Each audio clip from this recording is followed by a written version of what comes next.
Sunday dinner with the Stellinos continues, and the next recipe I'm about to share with you is pork chop with Pizzaiola sauce, a sauce with a little taste of pizza to it. Let me show you how to make it.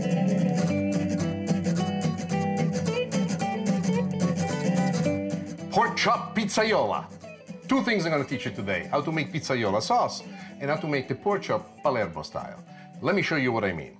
Here we have our pork chop, beautiful as you can see, but for us to cook it and do it right, we need to pound it. So several techniques available to us on how to do it. Let me show you the best part of it all. What I have in here is a basic plastic bag that has a slider onto it. Why do I place it in here? Why is this important? We want to pound this, but at the same time, we want to contain within this the way in which this will expand. One of the difficult things that people have using the pounder is they're unaware of how the meat expands. Watch this. Look how simple it is. And every time you need to pound it in a different fashion, you do this. What is the technique here? What are we looking for? We want to pound and slide out. As you can see, this is already gotten thinner on this side. You want to do it evenly all the way across. And this is what people really need to understand. When it comes down to it, we are pounding for two reasons. We want to make the meat itself thinner, so it's easier to cut into it, it's more tender. But at the same time, what we want to make sure is that we don't pound it so thin that we shred it apart. The technique with the plastic bag, as I'm showing you, prevents you from doing so. Very easy. You can do several of these at a time. Saves you an enormous amount of time.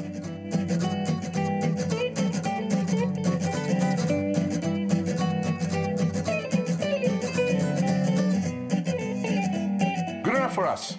Now, we need to do the Palermo style. How do we do that? Let me move this back into the tray. Your hands are the most beautiful instruments that you could possibly imagine. So I like to place it on the breadcrumbs, but I like to do two things. First, I like to brush it with a little bit of olive oil. Extra virgin olive oil will do well. It's additional flavor in this case. And here we go with... This is not from Palermo. This technique that I'm using right now, I learned it barbecuing here in the United States. It's a layering of several flavors. We have onion powder, garlic powder, paprika. I put on this one a little bit of cayenne, salt, pepper, and brown sugar. Now, we'll go to the other side as well.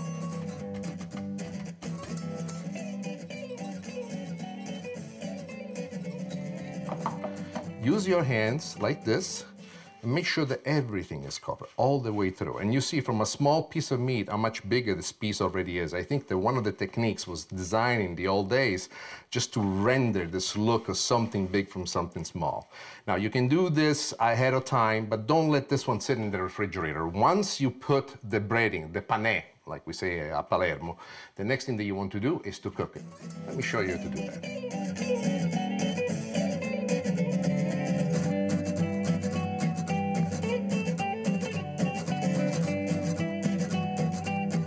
Now, the one thing that you want to make sure is shake off some of the excess, and then very attentively, when you put this baby in, we start at the bottom, we go all the way to the end, and then you let go. You want to cook this for just a couple of minutes per side, because this thing at this point, we've taken it down from almost an inch of thickness to roughly about a quarter of an inch, maybe at most a half of an inch. What you will notice also is that as the pork chop is cooking, it's shrinking a little bit in size. Is there a problem? No. What's happening is basically trying to retain as much as possible of its own juices on the inside. As it does that, it's starting to provide a crust on the other side. Let's take a look and see how the crust is doing for us.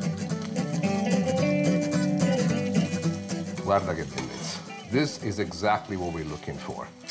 And at this point, you want to continue the cooking until the other side looks exactly like this. One of the things that might be challenging for some of you is the bone. So what I want to show people is, when it gets to this point, the natural juices are trying to escape through the bone joint. So what I like to do is brown them like that. Look at this.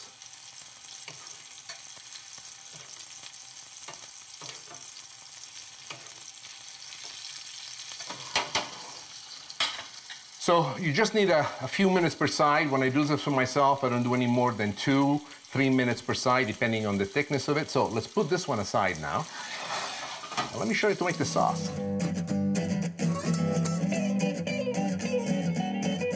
So So in this particular case, we start the same way in which we started all our other recipe.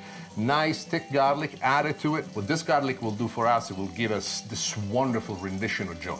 Garlic, joy. Is it possible? Well, in my world, it is.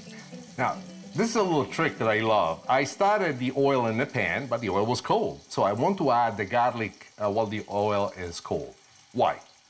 Biggest mistake that people make. In every recipe that I've ever seen that they use the garlic wrong is to burn the garlic. You burn the garlic, it's over. So by doing it this way, you're able to maintain the temperature that you want to get to and the garlic cooking in a uniform way. Plus, you don't burn the garlic because you have the ability to control it. And right here is where we're at. This is the point where the garlic is doing its thing. We're gonna lower the heat a little bit down. And at this point, we add red pepper flakes. We have fresh oregano. And if you never tried fresh oregano before, you should. To the fresh oregano, we add some basil and some parsley. Why are we making this infusion? Why is that important? What's it doing for us? We got to continue with some of the other flavoring. A little bit of salt to go at the bottom of it, and a little bit of pepper.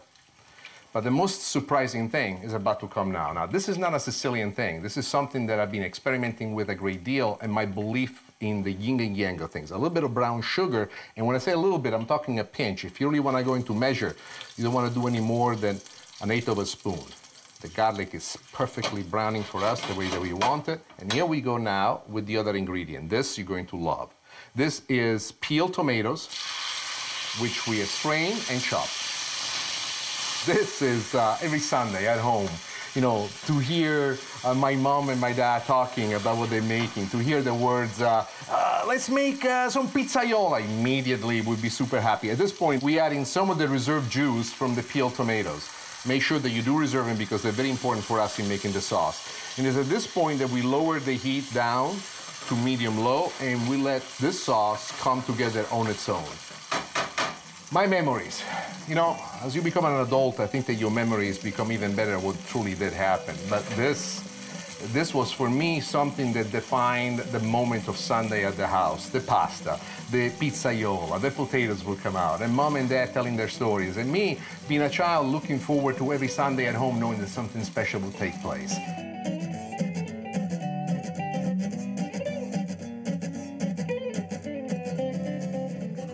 At this point, I like to taste. Now, I use this technique because my finger is much stronger than my lips. It allows me to control the drip of the sauce from the back of the spoon, and the flavor is so good I'm hardly able to talk. But the sauce is ready. Now the last thing that we need to do in this is to let the pork chop basically braise into the sauce. We're gonna have it on a medium-low heat, and we're gonna let this cook into the sauce until it cooks all the way through. All right, let's be clear about something. How long does it take? Because don't you hate it when people tell you, hey, you cook it until it's ready. When is it ready? So usually for something of this size, this was about a 3/4 inch pork chop that I got. We pounded it down to a 1/4 inch. I cooked it about 2.5 minutes on each side, frying it. And here in the sauce, I like to keep it into the sauce for another 4 to 5 minutes. And that should take care of completely cooking it through. Remember, the thing that's most important, you do not want to use high heat. This is a soft braising process that gives you the yield that you're looking for.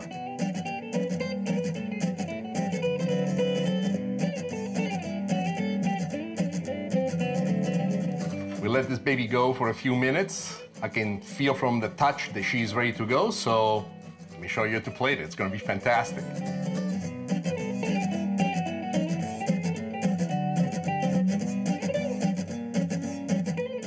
There are many dishes that define who we are in life, that define us for the past that we come from. I think that we feel the past first and foremost with our mind, with our memories, and with our taste. This pork chop pizzaiola reminds me of a table full of family, my mom, my dad, even though they're on the other side, and I'm sure they're cooking for just about every angel in the sky. This, to me, is one of those dishes that defines my growth, from a young boy to a young man, and from a young man to a mature one that really knows how to cook. And this, well, this is how you make pork chop pizzaiola.